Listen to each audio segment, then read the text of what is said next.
Greetings, this is Dslyecxi from the Arma community group ShackTac. In cooperation with Bohemian Interactive, I'm creating a series of videos to explain some of the basics of Arma 3. I'll be using the Arma 3 Alpha as my backdrop to this. In this first video, we'll look at what exactly Arma 3 and the series in general is all about. Specifically, I'd like to focus on the things that make this a truly unique series in the PC gaming world. The Arma series, including the original Operation Flashpoint, which was later renamed to Arma Cold War Assault, has been evolving continuously for over 11 years.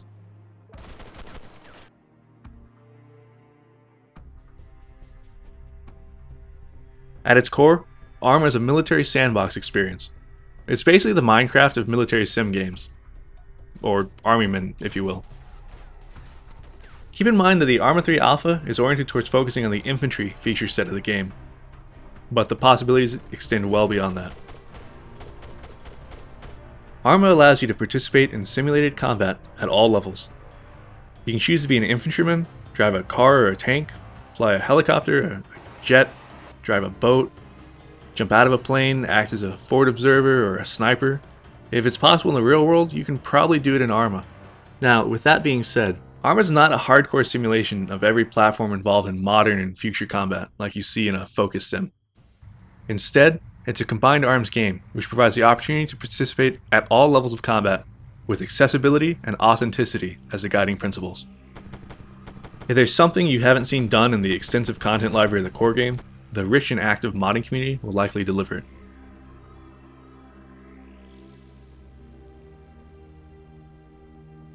This is another key point.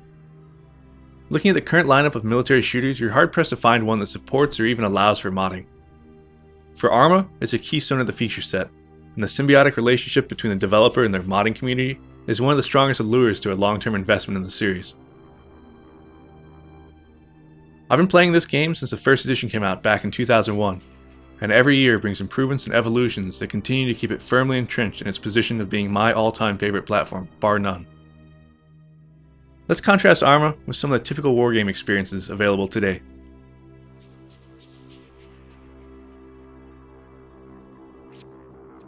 Let's talk about terrains, or maps as they're frequently called. This right here, you might see something this size in your typical console-ported shoebox FPS these days.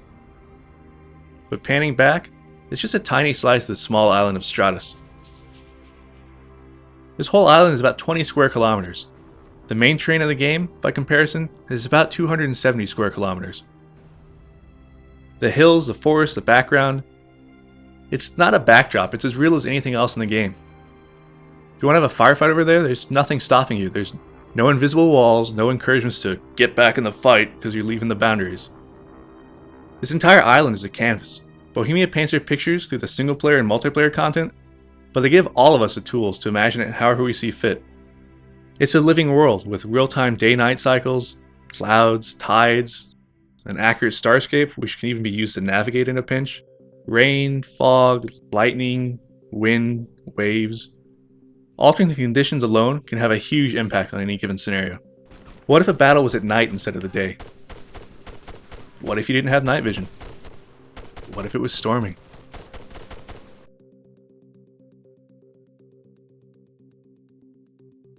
This is the core of the experience for me, the very definition of a sandbox game. You can choose exactly how you want to experience it. Whether it's single player or multiplayer, every facet is configurable to deliver exactly what you're interested in. This is not a game designed around forcing you to grind your way through different gear levels or perks or anything of the sort. You don't need to unlock weapons, you're not limited to just the game types or maps that came with it. This is how PC games should be.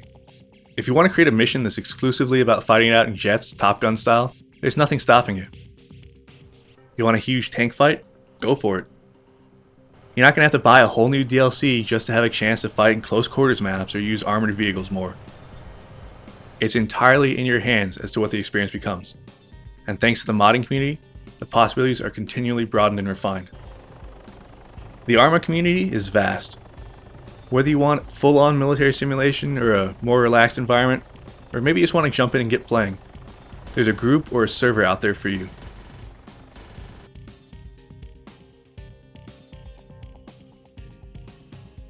In my community, we play regularly in sessions of over 100 players, and Arma's built-in mission editor allows us to create our own custom missions created for just how we want to play.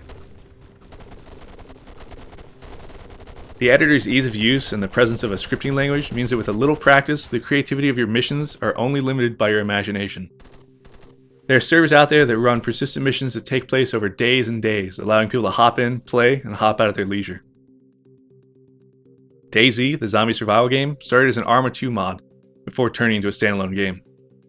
It's a perfect example of the design your own experience nature of the platform. Arma 3's core strength lies in the superb authenticity of the infantry experience. This is not a game where you get a medal for making a shot at 100 meters. If you want to impress someone, try 10 times that distance. Similarly, in Arma, how you cooperate with other players means a lot more than usual. When you're playing with a full platoon of over 40 players against hundreds of intelligent enemy AI, the word teamwork gains a whole new meaning. Calling in an airstrike and having a human player respond, supporting his friends on the ground, is a sublime experience from any perspective.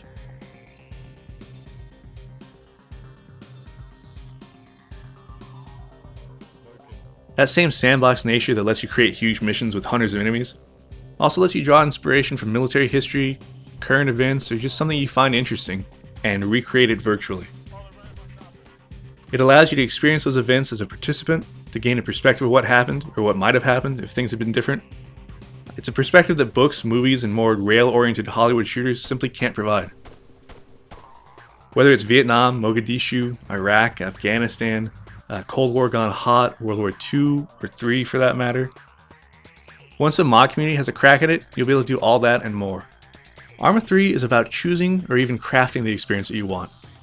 It's a platform of incredible depth and potential thanks to a developer that stands firm as one of the few in the FPS realm to offer robust and meaningful mod support, in an age when most companies are too worried about how mods are going to hurt their DLC sales and bottom line. Arma 3 is a no-compromise PC game at heart. It's as close as you can get to the full spectrum of combined arms warfare without getting dirty or getting dead. If you ask me, Arma 3 is the ultimate military sandbox. All you have to ask yourself is, what do you want to do with it? For more community guide videos, be sure to subscribe to the official Arma 3 YouTube channel. For other Arma 3 updates, keep track of the official website, Facebook, and Twitter pages. If you'd like more in-depth tutorial and large-scale multiplayer gameplay of Arma 3 and the previous Arma games, I'd also recommend you check out my personal channel here. This is Dslyecxi, and I'll see you on Stratus.